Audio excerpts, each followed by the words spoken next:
कहता पहला कुरिन्थिया 14 में, कहता जो अन्य भाषा में बातें करता है वो अपनी ही उन्नति करता है।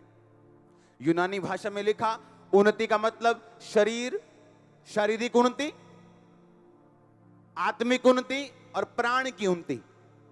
शरीर यानी पैसे की उन्नति, बिजनेस की उन्नति, फैमिली की उन्नति, बीमारियों में फ्री हो रहे हैं, डिलीवरेंस हो रही, शरीर की उन्नति हो रही। आत्मा की उन्नति मतलब प्रभु के बारे में पता चल रहा है, खुदावंद की ओर पहचान हो रही, पाप पे फतह हो रही।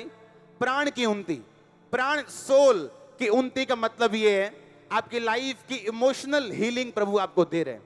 इमोशनल हीलिंग, जो इमोशनली बीमार होता है वो शारीरिक बीमार से भी ज्यादा खतरनाक बंदा है। एक 10 बंदों से रिजेक्ट किया गया एक इमोशनल व्यक्ति जब 11वें असली और सही बंदे के पास भी जाता है वो तब भी अपनी रिलेशनशिप में स्ट्रगल करता है। लेकिन बाइबल कहती है अगर आप गैर भाषा बोले आप शरीर की उन्नति, आत्मा की उन्नति और प्राण तीनों की उन्नति आप लेंगे। पर अगर मालूम ना हो, अगर सिर्फ यही मालूम हो कि गैर भाषा का मतलब चलो बस, अगर यही मालूम है तो यही मालूम। गैर भाषा का सिर्फ यही काम नहीं, सिर्फ तालियां बजवाना काम नहीं। तालियां बजना तो एक उसका सिम्टम है, उसका एक लक्षण है। सामर्थ्य आप पे आती, कहता उन्नति होगी तेरी, किसकी? शरीर की। हालेलुया।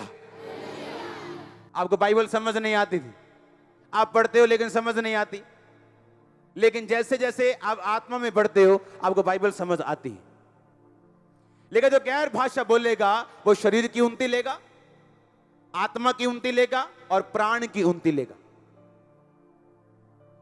जब प्राण की उन्नति होती आपकी फैमिली में, आपके क्लोज में, आपके दूर में जो रिलेशनशिप्स हैं आपकी वो स्ट्रांग होती, मन मुटाव नहीं होता फिर फैमिली में।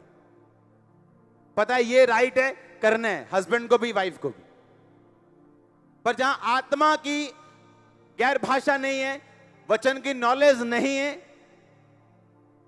वहां पे लड़ाइयां होंगी। हस्बैंड बोलेगा ये लड़ती है, वाइफ बोलेगी ये पीते हैं।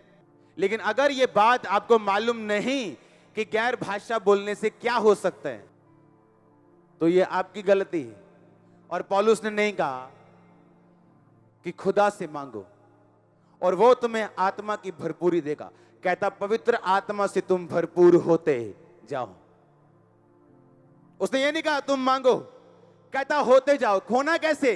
कहता स्पीकिंग टू योरसेल्फ, अपने आप से कहता बात कर। जब तू अपने आप से बात करे तो बाइबल के बीच से बात कर, अपने सिम्टम्स नहीं देखने। जो गरीब है बोले मैं अमीर हूं, जिसके टांग सुन है बोले उसके कोड़े खाने से। उसने सिम्टम नहीं देखना, उसने वो बोलना है जो बाइबल कहती है। मैंने क्रिश्चियन लोग देखे 40 साल तक प्रेयर लाइन में खड़े हैं, दुष्ट आत्मा नहीं जा रही। शेम आनी चाहिए, शर्म आनी चाहिए, शर्म।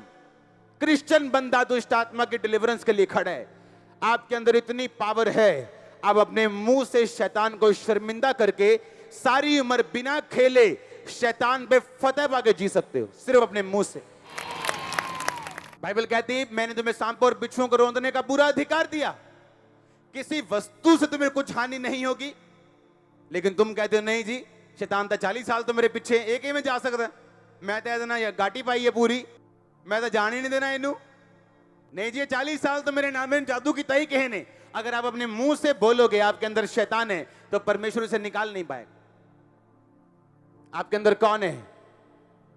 किसकी बेटियां हो, किसके बेटे हो? तो अंदर कौन है? अगर जिस कुर्सी पे शैतान बैठा है परमेश्वर कैसे बैठ सकता है?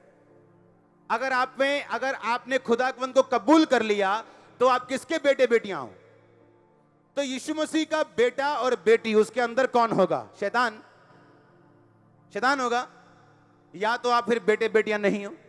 अगर बपतिस्मा ले लिया तो हो, तो अगर वो नहीं उठा जबरदस्ती उठा दो उसको और कभी ना बोलो मेरे अंदर शैतान है, क्योंकि आपको खुद काम करना है। आप पहले बोलो मसीह में आने से पहले मेरे अंदर शैतान नहीं है, वो कभी नहीं जाएगा। पर अब आप में पावर है, आपके मुंह में ताकत है। काम करना कैसे आपको समझाया गया है, छुटकारा कैसे पाना आपको समझाया गया है। यीशु मसीह ने क्रूस से बोला सब कुछ पूरा हुआ, होगा नहीं, हुआ। तेरी मुक्ति का काम हो गया, छुटकारे का काम हो गया, चंगाई का काम हो गया, बरकत का काम हो गया, सब कुछ पूरा हुआ। अब तू स्वीकार करेगा, पूरे हुए कामों पे विश्वास करेगा, तू पाएगा।